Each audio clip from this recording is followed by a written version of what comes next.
सभी श्रोताओं को मेरा नमस्कार। आज चर्चा परिचर्चा में मैं समाचार संपादक मैनाक चटर्जी आप सभी को हार्दिक स्वागत करता हूं। आज यूनियन बजट 2026 के बारे में चर्चा करने के लिए मेरा युवा भारत सिक्किम के टीम हमारे साथ मौजूद है। उसके साथ साथ हम स्वागत करना चाहेंगे माई भारत का डिप्टी डायरेक्टर श्री मंगल जाकर को, जो हमारे साथ आज इस चर्चा में भाग लेंगे। हम इसमें चर्चा करेंगे जो हमारा अभी अभी बजट पेश हुआ है, माननीय वित्त मंत्री जो बजट पेश किया है, इसमें युवा और खेल मंत्रालय के तहत और युवाओं के डेवलपमेंट के बारे में, युवाओं के विकास के बारे में, एम्प्लॉयबिलिटी के बारे में, जॉब क्रिएशन के बारे में जो चर्चा हम करेंगे और जो विकास हो सकता है उसके बारे में हम बात करेंगे। और उसके साथ साथ मुझे ये बताते हुए बहुत ही आनंद हो रहा है, मंगल सर के साथ हमारे साथ जुड़े हुए हैं 4 युवा भारत के नौजवान, अभिनय भट्टराई, दिशा घोष, दुर्गा प्रसाद भंडारी और फूडिकी शेरपा। इन्होंने रिसेंटली विकसित भारत यंग लीडरशिप डायलॉग 2026 में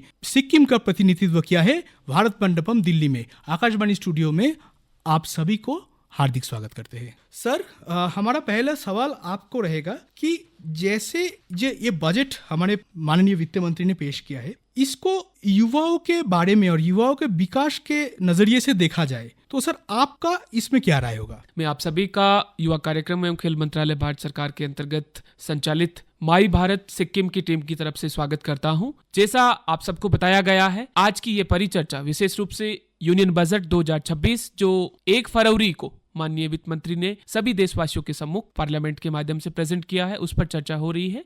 इस बजट में इस बार सबसे खासियत बात ये रही कि इस बजट को कंप्लीटली विकसित भारत 2047 के विजन के मद्देनजर और यूथ और सिटीजन सेंट्रिक बजट के रूप में प्रस्तुत किया गया है। और मैं समझता हूं कि ये अपने आप में ऐतिहासिक है, हिस्टोरिकल है, जहां पे यूथ को, सिटीजन्स को और विकसित भारत के विजन को एक तरह से इंटीग्रेट करने की कोशिश की गई है। और उसी अनुरूप यूथ के जो आइडियाज है, यूथ के जो एस्पिरेशंस है और यूथ का जो विजन है, उसको इस बजट में कहीं ना कहीं इनकॉर्पोरेट किया है। चाहे यूथ की शिक्षा से जुड़े मुद्दे हो, यूथ के रोजगार से जुड़े मुद्दे हो, या फिर यूथ के जो आइडियाज है डेवलप्ड भारत को लेके, उनको इनकॉर्पोरेट करके इस तरह के स्कीम्स, इस तरह के प्रोग्राम्स प्लानिंग की बात हो, उन सभी को इस बजट में इनकॉर्पोरेट किया गया है। तो ये अपने आप में एक बहुत ऐतिहासिक पल है। कहीं ना कहीं इस बजट की रूट्स हम देखते हैं कि माननीय वित्त मंत्री जी ने भी यही बात कही थी कि विकसित भारत यंग लीडर्स डायलॉग जो इस वर्ष हुआ था और जिसमें लगभग 50 लाख युवाओं की सहभागिता भारत के विकास को लेकर जो विजन प्रेजेंट की बात की गई थी उसमें रही है। और वो ऐतिहासिक सहभागिता को मद्देनजर रखते हुए, उनके आइडियाज को इनकॉर्पोरेट करते हुए कहीं ना कहीं इस बजट में उनको समाहित किया है, ताकि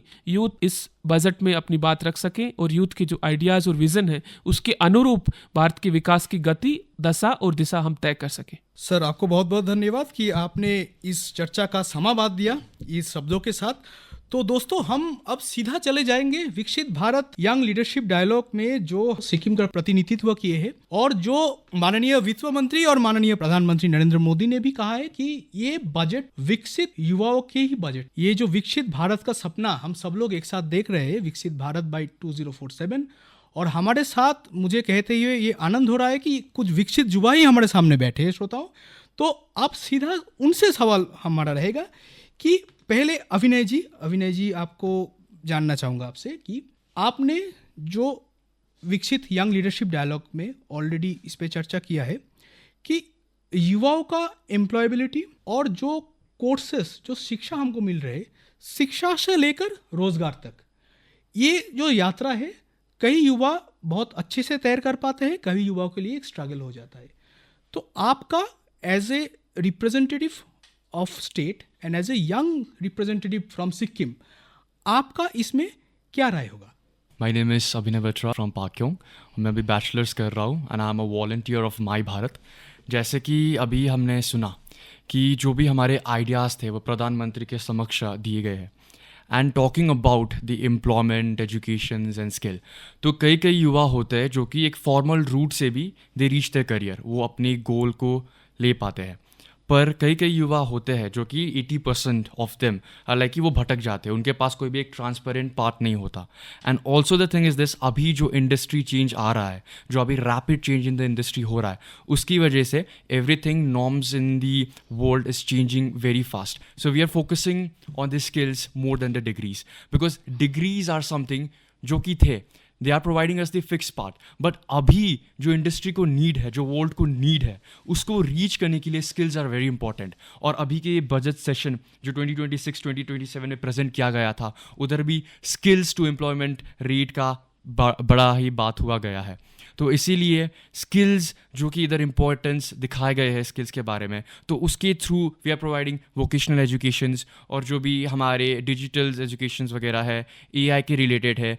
बिकॉज अभी सभी लोगों को एक फॉर्मल पार्ट लेना it's not necessary. We can choose our own stream, because सभी अपने अपने युवाओं के अपने अपने टैलेंट होते हैं, अपने अपने स्ट्रेंथ होता है. तो वो स्ट्रेंथ के हिसाब से ये स्किल डिज़ाइन की गई है. Because it's not only about the youth, not only about the nation, it's about coordinating the nation and the youth and the people of this nation. तो इसीलिए प्रधानमंत्री ने ये निर्णय लिया है कि not only the experience, not only the education, not only the skill, but we will take each and every one together to build this Viksit Bharat. तो आपका ये कहना है कि अभी जो सरकार ये मुद्दे नज़र रख रहे हैं कि सिर्फ शिक्षा नहीं, स्किल पे फोकस करना चाहिए, और एक स्किल ही ऐसा गुण है जो कहीं भी आपका कृषि से लेते हुए, सॉफ्टवेयर से लेते हुए कहीं भी आप जाए तो skill he at the end of the day आपको मैटर करेगा.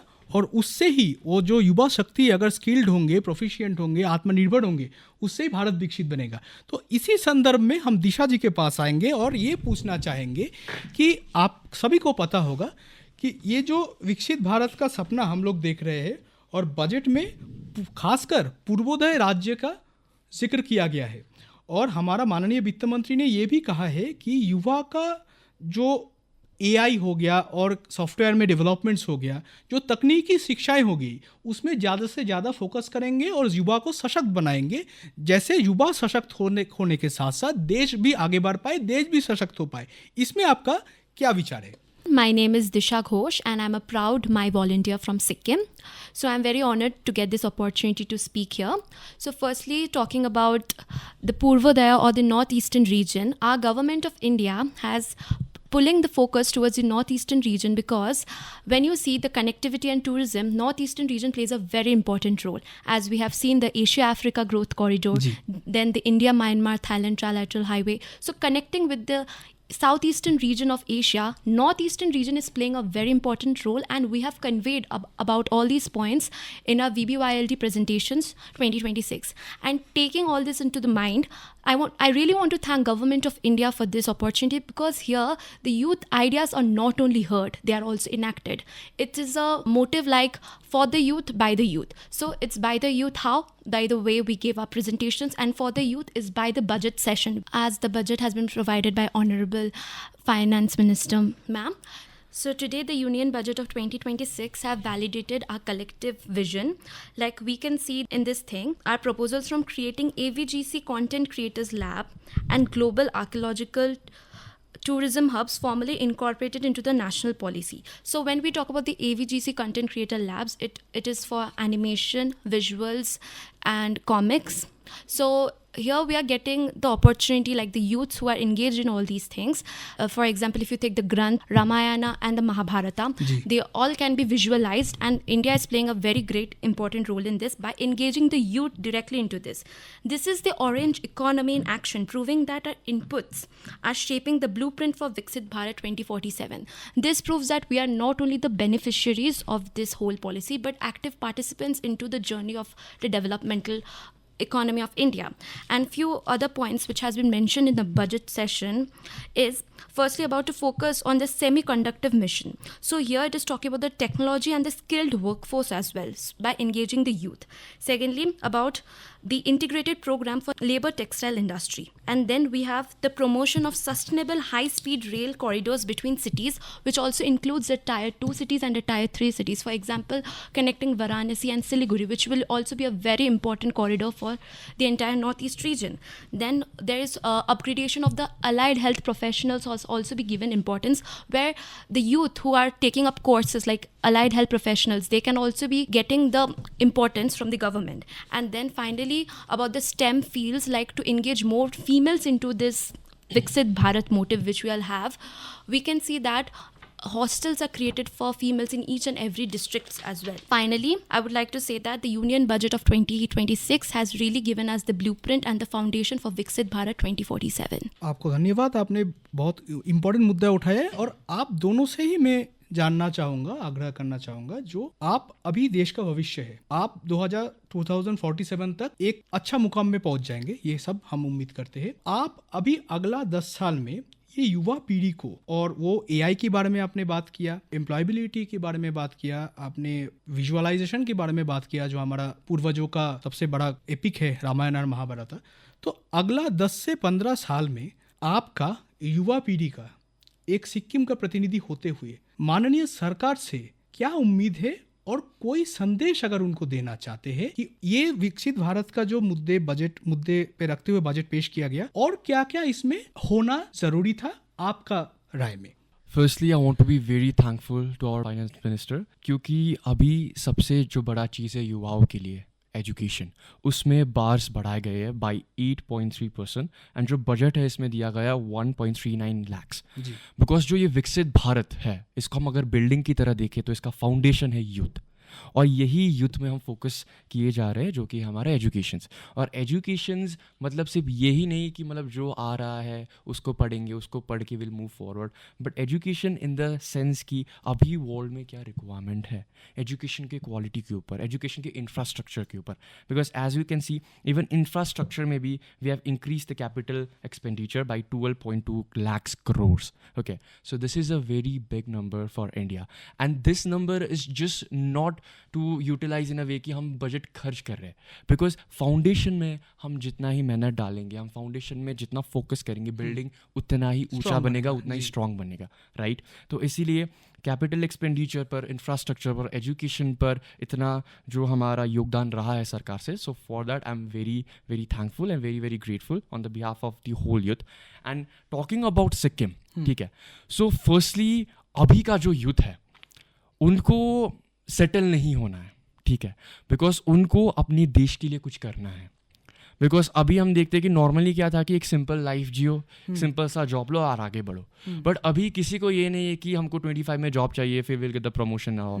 अभी सबको कुछ ना कुछ करना है, because we are not different from anyone. हम ऐसा नहीं है कि हम अलग से आए, because most of our youth of our age, सबके अंदर एक कैपेसिटी है, सबके अंदर एक एस्पिरेशंस है, एंड द थिंग इज कि we require a certain stage for this aspiration, जो कि हमको सरकार प्रोवाइड कर रही है, but there are many stages जो कि which can be provided more, जैसे कि अभी हमारा पब्लिक स्पीकिंग का हो गया, जैसे कि हमारा अभी वैल्यू शेयरिंग का हो गया, वैल्यू क्रिएशन का हो गया, वो अभी चल रहा है, बट बिट मोर फोकस थोड़ा सा स्पोर्ट्स में भी किया जा सकता है, थोड़ा सा चेस में भी किया जा सकता है, बिकॉज अभी वर्ल्ड एक सीधा लाइन नहीं है, इट्स लाइक अ ब्रांच, जैसे कि एक ट्री होता है उसका अलग अलग ब्रांच निकलता है, वैसे ही जो स्किल सेट है, जो भी टैलेंट्स है, वो अलग अलग ब्रांच में डिवाइड हो सकता है। एंड अभी the thing is that the more and more the youth are purpose driven, work उतना ही बेटर होते जाएगा, बिकॉज हमारा एम सिर्फ ये नहीं है कि वर्क कराना है या तो प्रोडक्टिविटी बढ़ाना है, because people are not machines, right?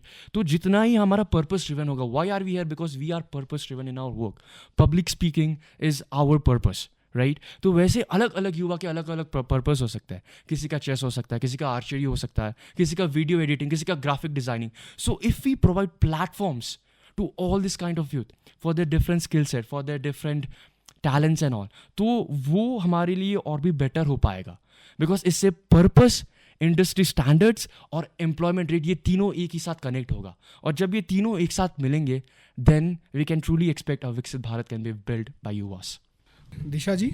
I really need to thank the government of India firstly, because it is really an Yuva Shakti driven budget, and on top of that I'm thankful for engaging the youth in this.